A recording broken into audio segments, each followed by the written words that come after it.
Hi, I'm Craig J. Snider. I am a record producer. I am a film and television composer. I am a remixer, multi-instrumentalist, singer, songwriter, Tai Chi practitioner, Shaolin Kung Fu practitioner, bull mastiff owner, father, husband, Hebrew extraordinaire, or at least I like to think so in my own mind.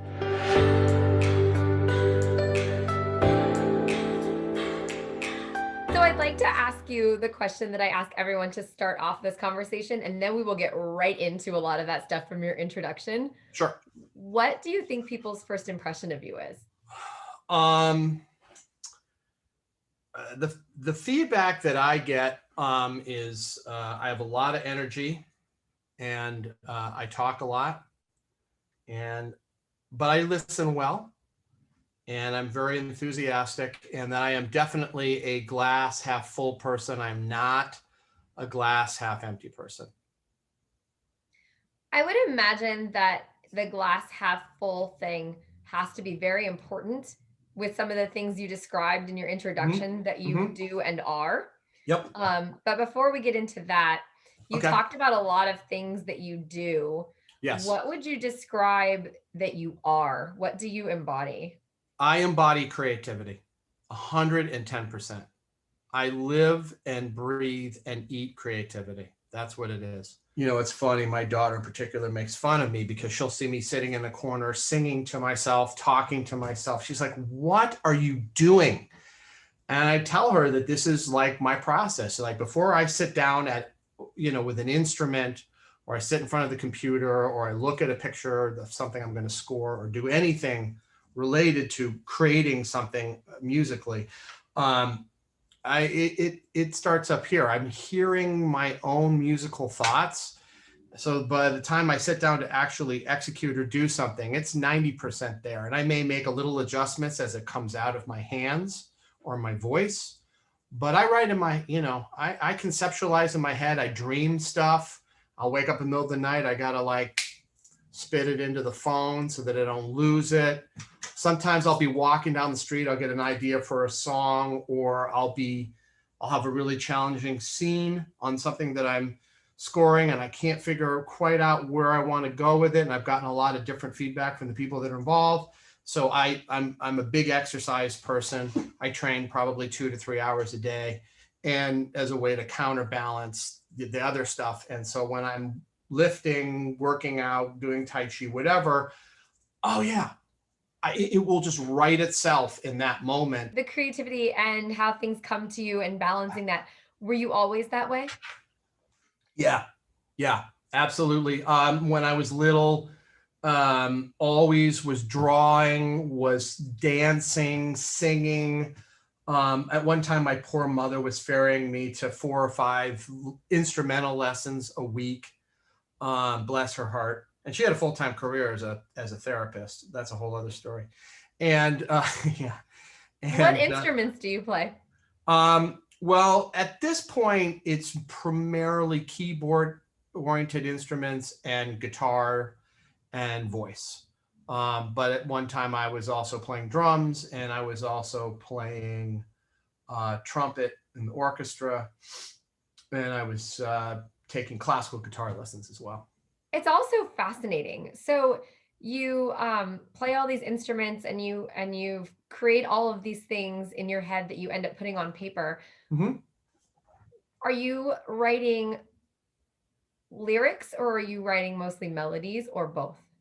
Oh, all of the above. So I get lyric ideas sometimes separate from music ideas, but usually the lyric is attached to a melody, so I'll sing it. So I've got just like hundreds of voice notes. Some become songs, some just I got it down. I listen back to it. I'm like, oh, that's just shit. I'm not doing anything with that. Or I'll sing it for someone else and they'll go, oh, I really like this part of it. And then they start to work with it, and then they run with it, and then we add, and then we're off and running. There's no rhyme or reason. It's just stuff floats around and I grab it and we see if we can take the caterpillar and make it a butterfly. How old were you when you wrote your first song? I think the earliest song I remember writing was 6 or 7. Do you remember what it was about? Yeah, it was like uh,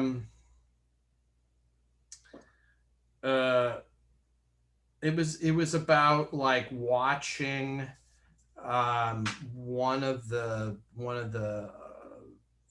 space missions, and it was sort of, it was like moon in the sky, going around the sun ever since time begun, that kind of a thing. That's like that was the little bit of the lyric that I remember of it, and I strummed it on guitar and I wrote about, like space travel basically because it fascinated me.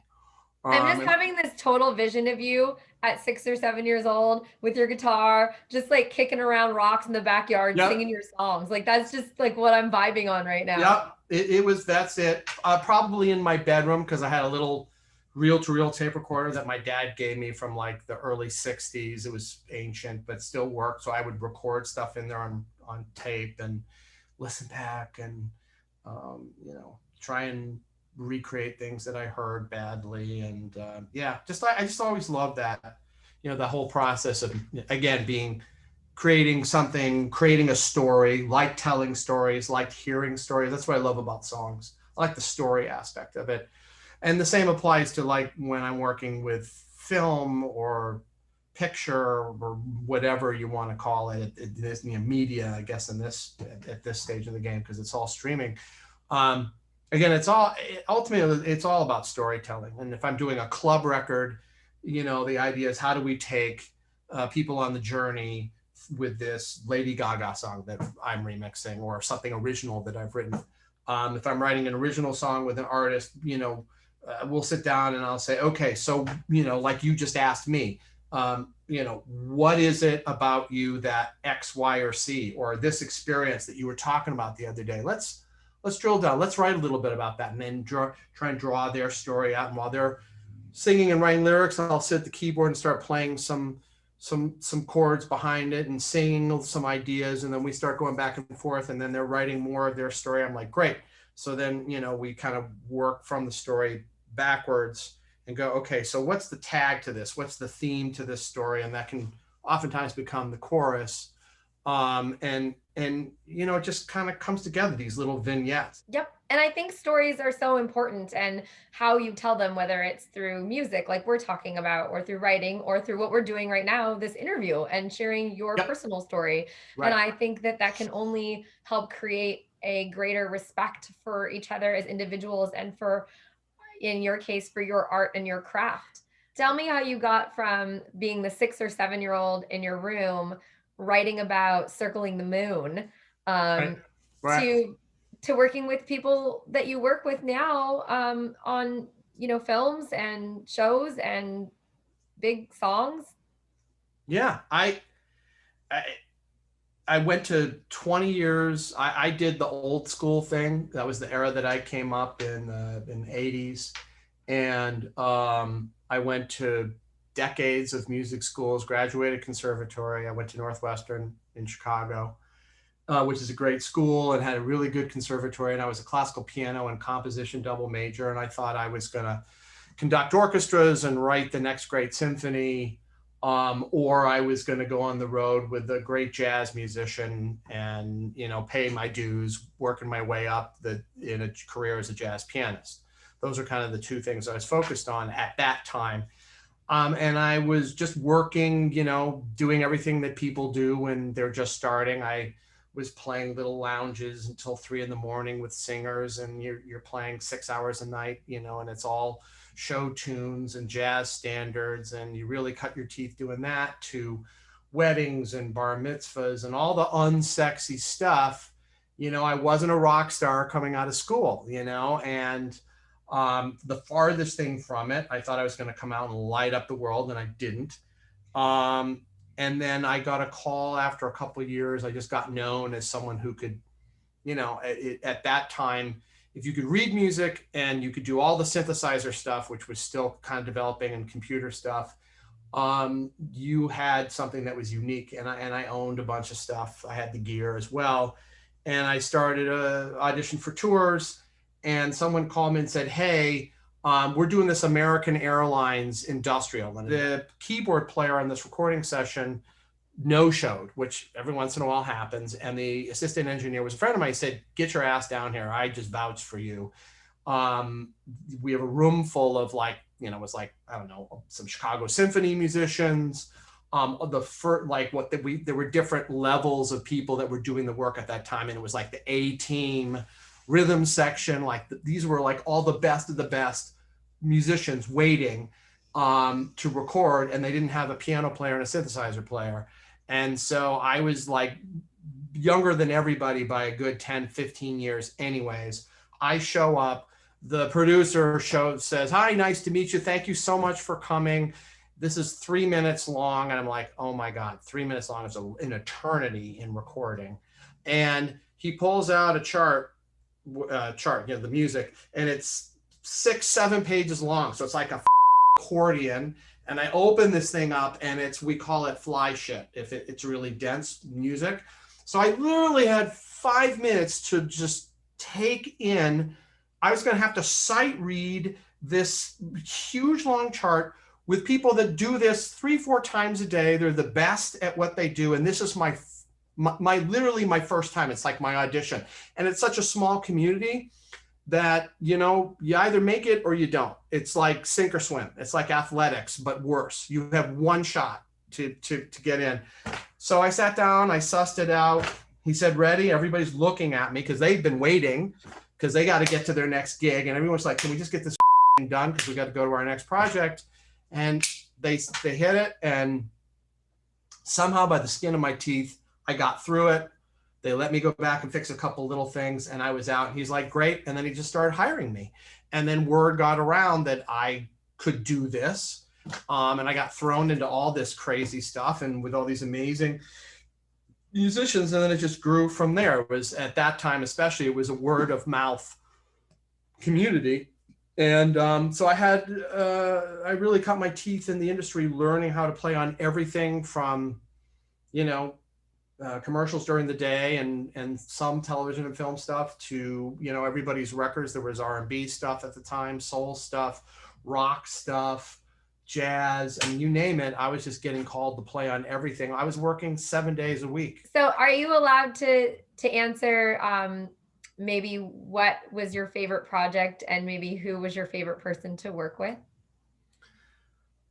God, the favorite thing is really hard because in each like subgenre, like I got to work with my jazz heroes.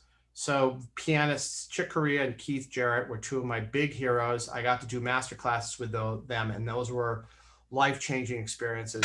I got to work with a conductor named Michael Tilson Thomas, who was this amazing conductor that I revered, and I got a chance to work with him. As a record producer / remixer, I've gotten to work on records from, with all my, from Katy Perry to Madonna to Lady Gaga, working on their records. And even though I wasn't in the room with them, they reviewed the work. We were doing stuff with them. Those were amazing experiences because you learn from doing and getting feedback. I went on the road with a guy named David Cassidy, who was a teen idol in the 70s. And I remixed the Partridge Family's greatest hits. I didn't even know what the Partridge Family was. And we got to be really good friends. And I had an amazing education going on the road with him, and the insanity and it was wild.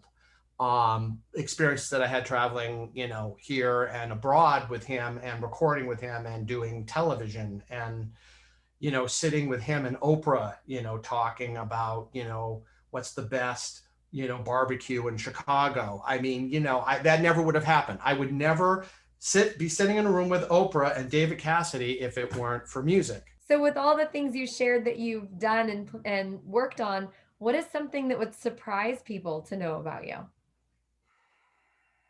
That I did a Hanukkah hip hop song. Stop it. That was a minor hit called Dreidel Rap. Oh, it's backwards on the can. Yeah.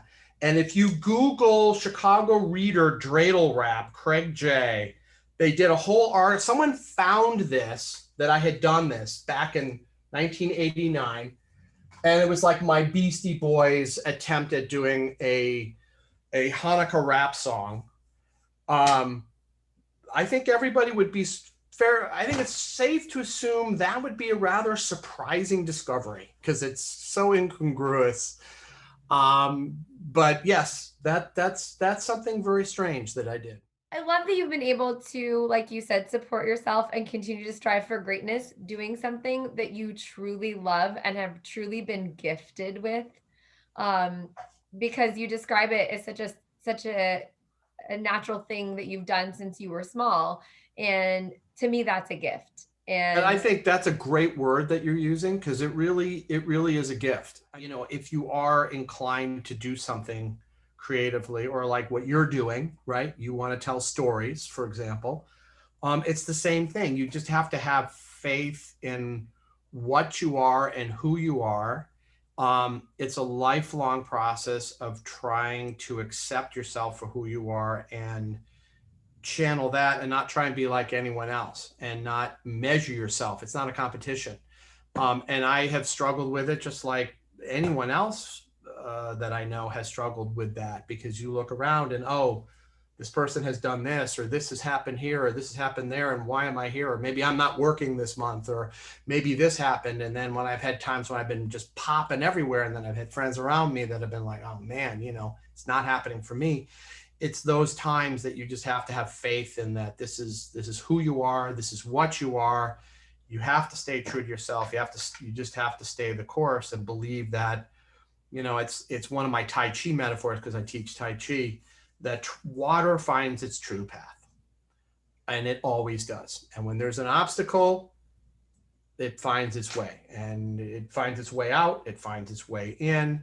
And I actually learned that from Tai Chi, you know, kind of that sense of you just have to let go of what you perceive is and be open to what really is by just listening and quieting yourself and looking around.